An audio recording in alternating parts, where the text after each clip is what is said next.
Hello everyone, you watching food fitness and fun और मैं हूँ डाइटिशियन मंजू मलिक। आज मैं आपके लिए फरवरी का जो चैलेंज है उसके लिए डाइट प्लान लेकर आई हूँ। I am so happy. फरवरी के चैलेंज के नीचे इतने सारे लोगों ने लिखा है कि वो इसमें पार्टिसिपेट करने वाले हैं, तो ऐसे में डाइट प्लान तो चाहिए ही। लेकिन आज का जो डाइट प्लान है वो थोड़ा सा डिफरेंट होने वाला है और ये डाइट प्लान आप को मैं बनवाऊंगी, यानी मैं आपको हेल्प करूंगी आपके डाइट प्लान को बनाने में जो पर्सनलाइज्ड होगा। तो हार्वर्ड की यूनिवर्सिटी में रिसर्च हुई है जहां पाया गया है कि जब इंसान खुद अपना डाइट प्लान पर्सनलाइज या बनवा कर या बनाकर यूज करते हैं तो वेट लॉस के जो चांसेस होते हैं वो 25% इंक्रीज हो जाते हैं। यानी मैं चाहती हूँ कि आपका वेट लॉस हो वो बेटर हो, आप ज्यादा फिट हो। तो ऐसे में चलिए शुरू करते हैं। सबसे पहले बात करते हैं फरवरी के डाइट चैलेंज की। कौन सी ऐसी चीजें थी जो आपको इस महीने में फॉलो करनी है फिट रहने के लिए।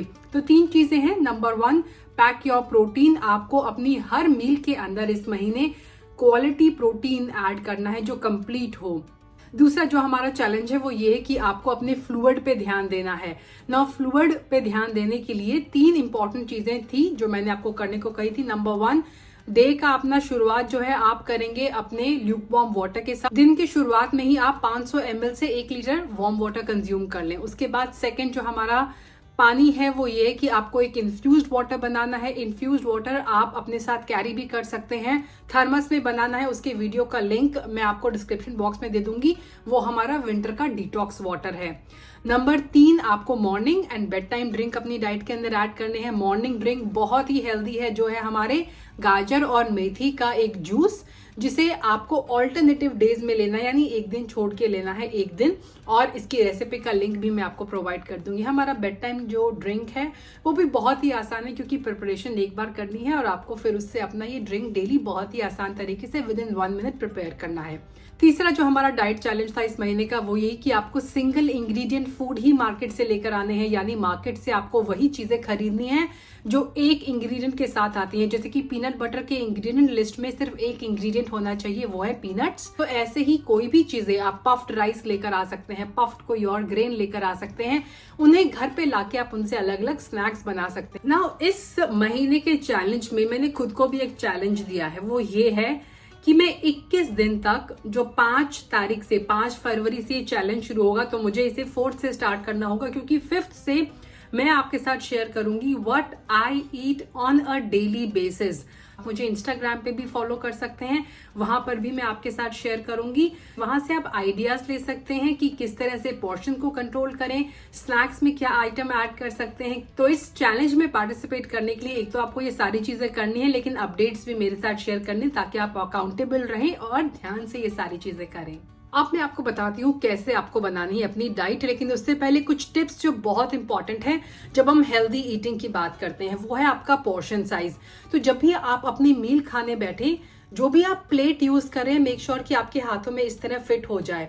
नाउ इसमें डेप्थ भी मैटर करती है। अगर आपके हाथ में फिट हो रही है तो ध्यान रखें कि जितनी वो ऊंची है, जैसे फॉर एग्जाम्पल ये थोड़ा सा गैप बच जाता है, पूरी तरह से मेरे हाथ में फिट हो रही है तो मैं इसे ऊपर तक भर सकती हूँ, थोड़ा सा मुझे छोड़ना होगा ताकि वो बाहर ना गिरे ना। अगर मैं इस तरह का बोल यूज कर रही हूँ, ये भी मेरे हाथों में आराम से फिट हो रहा है, लेकिन इसकी डेप्थ ज्यादा है। तो डेप्थ ज्यादा का मतलब ये है कि मैं इसे आधे से ऊपर नहीं भरूंगी। इसी तरह अगर मैं फ्लैट प्लेट का इस्तेमाल कर रही हूँ, जैसे कि ये फ्लैट प्लेट है, तो इसका जो बीच वाला पोर्शन है जो मेरे हाथ में आ रहा है, वहां पर आप कटोरियां यूज कर सकते हैं। ये प्लेट जो है मैं लंच के लिए यूज करती हूँ। जब भी आप प्लेट ले, मेक श्योर कि आप इस तरह से उसे डिवाइड कर दीजिए। मैं यहाँ पर स्केच पेन का इस्तेमाल कर रही हूँ, लेकिन मेक श्योर कि आप ऐसा ना करें। आप नॉर्मली वर्चुअली आप उसे डिवाइड कर दीजिए और आपका जो बड़ा वाला थोड़ा सा पार्ट है उसके अंदर सब्जियां भर दीजिए। अगर आप कोई पिकल ले रहे हैं, जो घर पे पिकल करके आपने वेजिटेबल्स बनाई हुई हैं, जैसे कि मैं आंवले को पिकल करके रखती हूँ, तो वो भी इसी एरिया में आएंगी। कोई भी ऐसी चीजें जो वेजिटेबल्स की कैटेगरी में आती हैं वो इसी के अंदर आएंगी, चाहे वो होल कुक्ड वेजिटेबल्स हो, जैसे कि अगर आपने आलू को भी बनाई है, या फिर सेमी कुक्ड वेजिटेबल्स है जो आप अपनी डाइट में ऐड कर रहे हैं। उसके बाद आप इसको भी आधा डिवाइड कर देंगे और इस पोर्शन के अंदर जो है आपका प्रोटीन आ जाएगा और वो आपका प्रोटीन का सोर्स होगा इंडिविजुअली। और ये जो पोर्शन आपका बच गया, वहां पे कार्ब आएगा ना। कार्ब्स में रोटी जो है वो आप फोल्ड करके ट्रायंगल बना के रखिए, इसके अंदर फिट आनी चाहिए। आप मेल हैं तो आपके हाथ भी बड़े होंगे तो रोटियां भी ज्यादा आएंगी। नेक्स्ट इज जो आपकी ब्रेकफास्ट की मील होनी चाहिए वो सबसे छोटी होनी चाहिए। आपकी लंच की मील आपकी दिन की सबसे बड़ी मील हो सकती है, लेकिन उसे 2 बजे से आप पहले ही फिनिश कर लें। डिनर की मील आपकी मीडियम साइज की होगी। ब्रेकफास्ट में आपका कार्ब्स थोड़ा ज्यादा हो सकता है। लंच में बैलेंस होनी चाहिए हर चीजें। डिनर में आपके कार्ब्स का पोर्शन थोड़ा कम एंड आपके प्रोटीन का पोर्शन ज्यादा हो सकता है, स्पेशली अगर आपको क्रेविंग्स होती हैं, बिकॉज प्रोटीन के अंदर थर्मोजेनिक इफेक्ट होता है, वो आपको क्रेविंग से बचाएगा, ज्यादा देर तक फुल रखेगा। तो इस तरह से आप अपने मील्स को डिजाइन कर सकते हैं। नाउ इंडिया में हर रीजन में अपना अपना ग्रेन होता है, अपना अपना फूड्स कंज्यूम किए जाते हैं। हालांकि मैंने देखा है in the last few years की हर जगह हर चीज कंज्यूम की जाती है, लेकिन फिर भी जो फेवरेट फूड होते हैं हमारे, वो ज्यादा कंफर्टेबल होते हैं कंज्यूम करने। जैसे कि नॉर्थ के लोगों के लिए पराठे ब्रेकफास्ट में ज्यादा कंफर्टेबल होंगे कंज्यूम करने। नॉर्थ को अगर डेली बोला जाए नॉर्थ के लोगों को कि आप इडली डोसा खाएं, तो वो थोड़ा उनके लिए डिफिकल्ट होगा। साउथ के लिए डेली बेसिस पर इडली डोसा ज्यादा आसान होगा। तो आप अपने रीजन के हिसाब से अपने ग्रेन्स को पिक करेंगे। कोई भी 5 या 6 ऐसे ग्रेन आप उठाएं, उन्हें चूज करें जिन्हें आप हफ्ते में कंज्यूम कर सकते हैं। उसके बाद आप अपने प्रोटीन के सोर्स को पिक करें। कोई भी 5 प्रोटीन के सोर्सेज पिक करें। इसके अंदर दालें हो सकती हैं अलग अलग, जैसे कि अगर आप स्प्राउट्स खाना पसंद करते हैं तो मोठ के स्प्राउट बना सकते हैं, मूंग के स्प्राउट्स बना सकते हैं। आप हॉर्स ग्राम जो दाल होती है, कुल्थी जिसे कहते हैं, उड़द दाल के स्प्राउट्स बना सकते हैं। मसूर होल दाल जो होती है उसके स्प्राउट्स बना सकते हैं। चने के स्प्राउट्स बना सकते हैं। आप इन चीजों को हल्का सा बॉईल करके भी कंज्यूम कर सकते हैं। इसके बाद आती है फाइबर। नाउ हमारा जो इससे पहले महीने का चैलेंज था वो था कि आपको वेजिटेबल्स कंज्यूम करनी है, जो आप कंटिन्यू करें तो आपके लिए बहुत अच्छा रहेगा। जैसे कि वेजिटेबल्स में आप अपने रीजन के हिसाब से वेजिटेबल्स पिक करें। अगर मैं यहाँ के जहां पर रहती हूँ वहां की बात करूं तो आजकल बीन्स बहुत ज्यादा आ रही हैं, गाजर बहुत ज्यादा आ रही हैं, मशरूम सीजन के अंदर हैं, मटर अच्छी आ रही हैं, peas also are very high in protein, broccoli है, कॉलीफ्लावर है। तो ये सारी वेजिटेबल्स आप अपने सीजन के हिसाब से और अपने रीजन के हिसाब से पिक करें।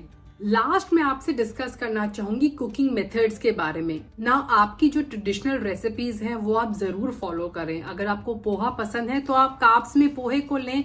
What you need to do is you need to focus on these 2 areas, यानी आपको अपनी वेजिटेबल्स को कंज्यूम करना है। तो कोई भी सीजन की वेजिटेबल्स, इतने एरिया में अगर मैं 2 गाजरों को भी हल्का से स्टीम करूंगी तो वो हो जाएगा। इन टोटल आपको 5 मिनट भी नहीं लगेंगे अगर आपकी प्रिपरेशन सही है। तो ये एरिया फिल करने में मैंने वेजिटेबल्स को सौते करने के लिए गाजरों को सौते किया और फिर उसके बाद स्प्राउट्स को हल्का सा कुक किया, लेकिन आपको प्रिपरेशन करके रखनी होगी। So you need not to do a lot. इस डाइट प्लान को फॉलो करने के लिए आपको बहुत ज्यादा मेहनत नहीं करनी पड़ेगी। बस आपकी इंटेंट होनी चाहिए, यानी इच्छा होनी चाहिए कि आपको हेल्दी कंज्यूम करना है, आपको हेल्दी खाना खाना है। ना कुकिंग के और भी बहुत सारे मेथड है। अगर आपको स्टीम नहीं करना है तो आप उनको हल्का सा सौते कर सकते हैं, घी में सौते कर सकते हैं, ऑलिव ऑयल में सौते कर सकते हैं। कोई और जो आपके एरिया में, अगर आप पीनट ऑयल कंज्यूम करते हैं, अगर आप सेसमे ऑयल, जैसे नॉर्थ ईस्ट में मैंने देखा है सेसमे ऑयल का इस्तेमाल होता है, यानी तिल के तेल का, तो जो भी आपकी ट्रेडिशनल ऑयल आप यूज करते हैं उस ऑयल को आप यूज कीजिए। वरना देसी घी तो हमारा है ही जो हर जगह मोस्टली अवेलेबल होता है। तो उसमें अपनी वेजिटेबल्स को आप हल्का सा स्टर फ्राई भी कर सकते हैं, सौते भी कर सकते हैं। आप अपनी वेजिटेबल्स को रोस्ट भी कर सकते हैं। अब मैं कुछ डिशेस के नाम शेयर करती हूँ जो मैं अपनी डाइट में ऐड करती हूँ। तो ब्रेकफास्ट के कुछ आइटम्स का नाम बताऊं तो मैं ब्रेकफास्ट में पोहा, इडली, पराठा, चीला, उपमा, दलिया और टोस्ट खाना पसंद करती हूँ। अगर मैं ग्रेन्स की बात बताऊं तो ब्रेकफास्ट के जो मेरे फेवरेट ग्रेन्स हैं वो है ओट्स, होल व्हीट, बेसन, सूजी, राइस, साबूदाना एंड रागी। वही अगर मैं लंच की बात करूं तो लंच में जो मेरी फेवरेट डिशेस होती हैं जो मैं आमतौर पर कंज्यूम करती हूं वो है राइस, या रोटी या सैलेड के बोल्स या पुलाव, जिसके लिए मैं या तो होल व्हीट या राइस या मिलेट्स जैसे कि रागी, जवार, मक्की, बाजरे को यूज करती हूँ। डिनर में अगर मैं रेसिपीज बताऊं कौन सी डिशेस में कंज्यूम करती हूँ तो रोटी है। मैं हेल्दी बोल्स कई बार प्रिपेयर करती हूँ। इन बोल्स के अंदर मैं बॉईल करके एमरैंथ, कीनवा या फिर स्टील कट ओट्स हैं, दलिया है या कोई और मिलेट्स का इस्तेमाल करती हूँ। I also like to make rolls. अगर प्रोटीन के सोर्सेज की बात बताऊं तो पूरे दिन में जो मेरे फेवरेट प्रोटीन के सोर्सेज हैं वो हैं स्प्राउट्स। मैं बॉईल करके चना भी खाना पसंद करती हूँ। डेयरी के प्रोडक्ट्स हैं जैसे कि लो फैट पनीर है या फिर दही है। सोया है, सोया में 2 तरह के फॉर्म है जो मैं प्रेफर करती हूँ, या तो टोफू या टेम्पे। नट्स एंड सीड्स हैं जिन्हें नट बटर या फिर नट्स और सीड्स को रोस्ट करके। Also one thing is I am an eggitarian. मैं वैसे वेजिटेरियन हूँ बट मैं एग्स को कंज्यूम करती हूँ। Last but not the least, diet के साथ साथ किस तरह आप अपनी मील्स को कंज्यूम करते हैं वो भी आपके लिए बहुत इंपॉर्टेंट है, क्योंकि how you eat, in which mood you eat and where you eat also matters. तो ध्यान रखें कि माइंडफुल होकर खाएं, आराम से बैठकर नेचर में खाएं, जितना हो सके अच्छी तरह से च्यू करें, स्लो खाएं, जल्दबाजी में ना खाएं, स्ट्रेस में ना खाएं। मैं ये बार बार रिपीट करती हूँ कि चीजें बहुत इंपॉर्टेंट हैं। अगर आप इन चीजों पर ध्यान देते हैं तो ना सिर्फ आपकी डाइट, उनके न्यूट्रिएंट्स का अब्जॉर्प्शन, उनके न्यूट्रिएंट्स का यूटिलाइजेशन, एसिमिलेशन और एलिमिनेशन भी बहुत अच्छी तरह से होगा। So that's all for today. I hope ये चैलेंज जो है वो आप एक्सेप्ट करेंगे और अपनी फिटनेस की ओर एक और कदम बढ़ाएंगे। So that's all for today. Stay active, stay healthy, stay fit and stay happy. I'll see you soon. Bye bye.